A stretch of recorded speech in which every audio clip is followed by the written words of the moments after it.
ನಿರ್ಮಮಃ. ಜಗತ್ತಿನಲ್ಲಿ ನಾವು ಹೆಂಗಿರಬೇಕು ಅಂದ್ರೆ ನಮ್ಮದನ್ಬೇಕು, ನಮ್ಮದಂತ ತಿಳ್ಕೊಂಡಿರಬಾರದು. ಇಷ್ಟ ನಮ್ಮದಂತ ಚೆನ್ನಾಗಿ ಮಾಡೋದು, ಈ ಟೇಬಲ್ ಸ್ವಚ್ಛ ಇಡೋದು, ಈ ಕುರ್ಚಿ ಸ್ವಚ್ಛ ಇಡೋದು, ಚಂದ ಇಡೋದು, ಹಾಳು ಮಾಡಬಾರದು, ನಮ್ಮದನ್ನಂಗೆ ಮಾಡೋದು. ಆದರೆ ಇದು ನಮ್ ಕೂಡ ಬರುವುದಿಲ್ಲ ಅಂತ ತಿಳ್ಕೊಂಡೇ ಇರೋದು. ಕೊನೆಗೆ ನಮಗೆ ಕಳ್ಸಕ್ಕೆ ಬರ್ತಿರಲ್ಲ, ಅವಾಗ ಈಗ ಟೇಬಲ್ ಕೊಡ್ತೀರೇನು, ಈ ಕುರ್ಚಿ ಕೊಡ್ತೀರೇನು, ಈಗ ಎರಡೂ ಬಳಸಿರಿ ಒಯ್ರಿ ಅಂತ ಕೊಡ್ತೀರೇನು? ಇಲ್ಲ. ದೇವರ ದೇಹ ಕೊಟ್ಟಾನ ಬಳಸಿಕೊಳ್ಳೋದು, ದೇವರ ಮನಸ್ಸು ಕೊಟ್ಟಾನ ಬಳಸಿಕೊಳ್ಳೋದು, ದೇವ್ರ ಜನರನ್ನ ಕೊಟ್ಟಾನ ಪ್ರೀತಿಸೋದು. ಹೋಗಾಗ ನಮಸ್ಕಾರ ಮಾಡಿ ನಾವು ಒಬ್ಬರೇ ಹೋಗೋದು. ನೀವು ನಮ್ಮ ಕೂಡ ಯಾಕೆ ಬರೋದಿಲ್ಲ ಅಂದ್ರೆ ಲಗ್ನ ಆಗ್ಯಾನ, ಮಕ್ಕಳಾಗ್ಯಾವ, ಇವೆಲ್ಲ ನಮ್ಮವ್ರು ಅಂತಾನೆ. ಹೋಗಾಗ ನೀವು ನಮ್ಮ ಕೂಡ ಯಾಕೆ ಬರೋದಿಲ್ಲ ಅಂದ್ರೆ ನೀವು ಒಬ್ಬನೇ ಹೋಗುವಂತ. ಅವ್ರೇನು ಬರ್ತಾರ?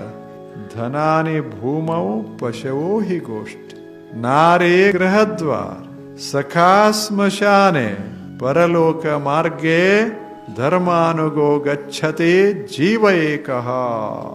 ಎಲ್ಲ ಇಲ್ಲೇ ಇರ್ತದೆ. ಯಾವ ಮನಿ ಹೊಲ ಅದು ಇದು ಏನು ನಾವು ಈ ಜೀವನದಾಗ ಬಂದು ಗಳಿಸೇವಿ ಎಲ್ಲ ಇಲ್ಲೇ ಇರ್ತದೆ. ನಾವು ಒಬ್ಬರೇ ಹೊಂಟಿರ್ತೇವಿ. ಆ ದೃಶ್ಯವನ್ನ ಬದುಕಾಗ ನಾವು ತಲೆಯೊಳಗೆ ಹಾಕ್ಕೊಂಡ್ರೆ ಎಷ್ಟೇ ನಾವು ಇದನ್ನ ನಮ್ಮದನ್ನೋಣ, ಆದ್ರೆ ಅದು ಬಂಧಿಸೋದಿಲ್ಲ.